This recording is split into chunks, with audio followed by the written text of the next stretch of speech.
Hey, salut tout le monde, bienvenue dans cette petite vidéo. Aujourd'hui, on va regarder un trade que j'ai pris sur Nvidia qui a été mentionné dans le Discord.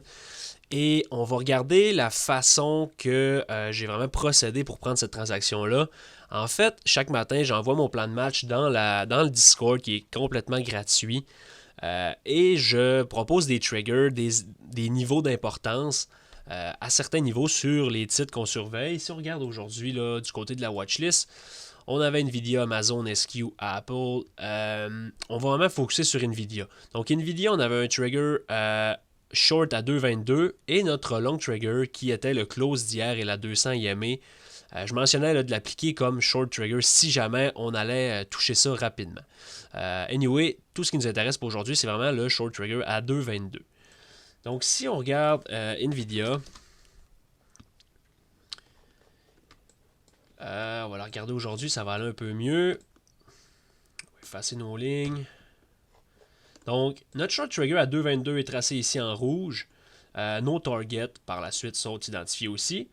Mais vraiment, qu'est-ce qui est important de comprendre ce matin? Dans le Discord, je mentionnais un short sur Nvidia qu'on a pris, si on flippe en 2 minutes. On a réussi à prendre un petit trade gagnant là, sur le bris ici du genre de bear flag pour un mouvement d'environ 15%. Un trade qui n'est pas nécessairement A+, un peu d'improvisation dans ce cas-ci, mais c'est quand même une bonne transaction, mais c'est pas celle-là qu'on veut regarder ensemble ce matin. Ce que je veux vous montrer, c'est vraiment l'importance de comprendre la situation, de comprendre l'environnement dans lequel on se trouve et de comprendre le système. Vous m'entendez souvent répéter que je ne suis pas un fan d'alerte, disons, OK, prenez cette transaction-là, OK, surveillez ce titre-là. Oui, ça peut fonctionner, mais je trouve que c'est vraiment aberrant parce que on doit avoir une compréhension de qu'est-ce qu'on fait. On ne peut pas seulement appliquer des alertes. OK, j'achète parce qu'un tel m'a dit d'acheter. OK, je vends parce qu'un tel m'a dit de vendre. Vous devez vraiment comprendre le système, comprendre le processus. La bourse, c'est pas quelque chose qui est possible de copier sur quelqu'un. Oui, personnellement, j'envoie mes alertes, mes entrées, mes sorties. Par contre, je m'assure que les gens comprennent le système, comprennent la façon que je procède et prennent leurs propres décisions selon qu'est-ce qu'eux y voient. Vous ne devez jamais baser vos entrées ou vos sorties, vos achats ou vos ventes selon des alertes là, simplement.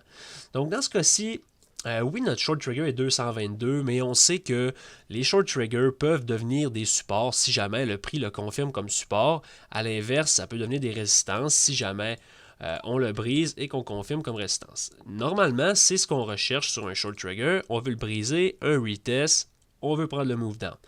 Par contre, dans ce cas-ci, sur Nvidia, on a vraiment confirmé là, notre short trigger comme support. On avait aussi une belle trendline ici qui se dessinait. On formait des lower high compressés sur notre support ici autour du short trigger. Puis on a commencé à curler. Donc ici, on a eu du volume un peu, on a commencé à curler et à ce moment-là, si on regarde le SPY, vous le savez, on doit toujours avoir un œil sur le marché pour voir un peu le sentiment et on veut prendre des transactions dans le même sens que le SPY. Donc si je fais un petit split screen ici, on va avoir une meilleure idée. Donnez-moi un instant. Si on met Nvidia, ici on garde le SPY en 2 minutes. Donc, si on regarde le SPY, on a déjà formé un range ce matin là, avec une résistance autour de 3,23 et un support autour de 4,22. Donc, je l'ai mentionné ce matin dans le Discord, bien important, tant qu'on n'a pas de direction, soyez prudent, on ne veut pas prendre de transaction, on veut attendre soit un break du low of the day ou un break du high of the day. Si on regarde à l'heure qu'on a poussé ici, on parle de 9h54, on vient ici sur Nvidia, 9h52, 9h54. Donc vous voyez l'importance, on a confirmé notre short trigger comme support. À ce moment-là, le SPY poussait, énorme volume, on a brisé le high of the day et on est allé tester 425. Et à ce moment-là, Nvidia a fait exactement la même chose. On a trouvé support, on a confirmé notre short trigger comme support. On a brisé notre trendline, volume qui a embarqué, on a eu un beau push d'1% sur le titre. Par contre, les contrats ont bougé là, de 35%. Juste pour vous montrer ça ici. Donc, initialement, on était short. Là, Nvidia broke down. On veut voir le SPY low of the day. Qu'est-ce qui n'est pas arrivé? C'est à ce moment-là, là, on est venu le tester. Puis, lorsque ça a commencé à bouncer, j'ai mentionné si le SPY brise son high of the day, possible long play sur Nvidia avec notre short trigger comme support. 9h54, j'ai mentionné 2,25 calls loading. On prépare les contrats. Si et seulement si le SPY brise son high of the day, qu'est-ce qui est arrivé? On a des gens ici qui ont pris une early entry, une entrée un peu plus hâtive, 15% déjà au moment que j'entrais. Donc j'ai mentionné mon entrée à 9h55 avec un stop loss sous le low of the day qui était ici. Puis ça a été assez vite, là, 10% rapide. J'ai monté mon stop à break-even pour avoir un risk-free trade. Par la suite, d'autres membres ont pris des profits, 18% ici. Et personnellement, j'ai pris un 15% sur le push.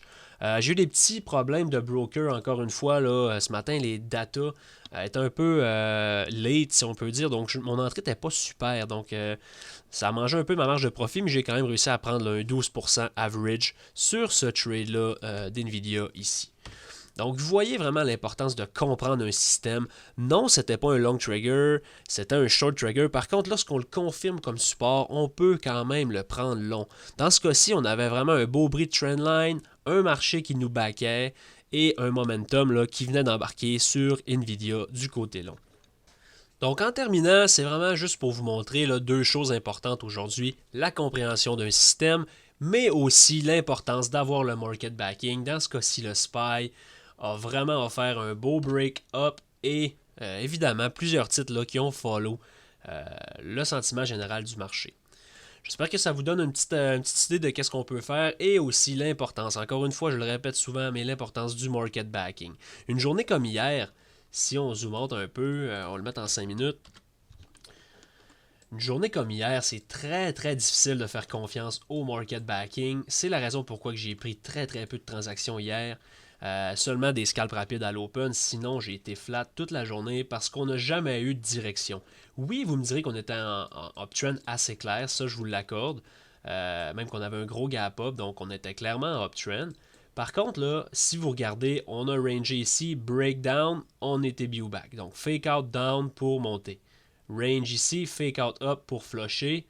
On range ici, fake out down pour monter. Donc ça, c'est un marché qui est extrêmement difficile de transiger. Il y a des titres qui ont bien fonctionné, il y a des titres qui avaient une certaine force relative, mais honnêtement, ça, c'est vraiment pas un genre de marché là, que j'aime transiger. Ce matin, non, c'était pas facile. Par contre, on a quand même eu une direction là, de quelques minutes au moins. Oui, les mouvements sont rapides, mais anyway, c'est ça qu'on recherche. On veut des breakouts rapides, aller chercher des gros pourcentages sur les options. Et lorsque je parle de gros pourcentage, on parle quand même juste de 15 à 20% qui est, sans dire petit, mais qui est très raisonnable là, sur les options.